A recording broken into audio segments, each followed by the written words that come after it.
નમસ્કાર દર્શક મિત્રો, તહેલકા સુપરફાસ્ટ ન્યૂઝમાં હું જીતેન્દ્ર ભાયણી આપનું હાર્દિક સ્વાગત કરું છું। માતા પિતાનું ટ્રાન્સફર જયપુર કરાવવા માટે જોડવા બહેનોએ કરી પીએમને અપીલ। માતા પિતા વગર રહેતી બહેનોએ પીએમ મોદીને કરી આજીજી। રિપોર્ટર ઉમંગ કોટક। ભેસ્તાનમાં ચા ગાંઠિયાની દુકાન પર અસામાજિક તત્વોએ કરી તોડફોડ। દુકાનદારને ધોકા અને ચપ્પુ લઈ મારવા દોડતા વિડીયોમાં થયા દ્રશ્યમાન। કાયદાને ઘોળીને પી આવા લુખ્ખા તત્વોને કોણ ભણાવશે પાઠ? ચર્ચાતો વિષય। રિપોર્ટર ઉમંગ કોટક। ગૃહમંત્રીના હોમટાઉનનો વિડીયો થયો વાયરલ। દારૂબંધીના લીરે લીરા ઉડાડતો વિડીયો થયો વાયરલ। શું કહેશો હર્ષભાઈ આ વિડીયો વિશે? ચર્ચાતો વિષય। રિપોર્ટર ઉમંગ કોટક। સુરતમાં ફાયર સ્ટેશનના ડ્રાઈવરે ખાધો ગળાફાંસો।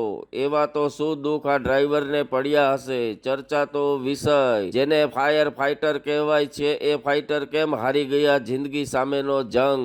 ઘૂંટાતું રહસ્ય। રિપોર્ટર ઉમંગ કોટક। દેશના સૌથી ધનિક વ્યક્તિ બન્યા પણ મૂળ ભૂલ્યા નહીં અંબાણી। મૂળ ગામના લોકોને ભોજન કરાવી પોતાની જાતને ધન્ય ગણતા અંબાણી। પોતાની સફળતા બદલ જામનગરનો આભાર માનતા અંબાણી। ગુજરાતના દરિયા કિનારેથી ઝડપાયું 3000 કિલો ડ્રગ્સ। મધદરિયેથી 5 શખ્સોની થઈ ધરપકડ। આટલી સુરક્ષા છતાં પણ કેમ ચાલે છે આવા કાળા કારોબાર? ચર્ચાતો વિષય। રિપોર્ટર ઉમંગ કોટક। અમદાવાદમાં સ્ટેટ મોનિટરિંગ સેલની એક રાતમાં દારૂ અને જુગારના 5 અડ્ડાઓ પર રેડ। બેફામ ચાલતા દારૂ જુગારના અડ્ડાવાળાઓને જરા પણ ડર નથી કાયદાનો। ચર્ચાતો વિષય। રિપોર્ટર ઉમંગ કોટક। ગુલમર્ગમાં જોવા મળ્યો બરફ વર્ષાનો આકાશી નજારો। જમ્મુ કાશ્મીરની સુંદરતામાં લાગ્યા 4 ચાંદ। અનેક સહેલાણીઓએ મજા લીધી આ સુંદર નજારાની। રિપોર્ટર ઉમંગ કોટક। રંગભૂમિ અને ઉદ્યોગ જગતનો વધુ એક સિતારો બુજાઈ ગયો। જામનગરના વિખ્યાત એક્ટર અને યુવા ઉદ્યોગપતિ એવા જય પ્રભુદાસ વિઠલાણીનું રાજકોટ ખાતે દુઃખદ અવસાન। રિપોર્ટર ઉમંગ કોટક। ગેસના બાટલામાં થતી ચોરી વિશેનો વિડીયો થયો વાયરલ। કઈ રીતે બાટલામાંથી ગેસ ચોરી કરાય તેનું કરાયું લાઈવ ડેમોન્સ્ટ્રેશન। રિપોર્ટર ઉમંગ કોટક।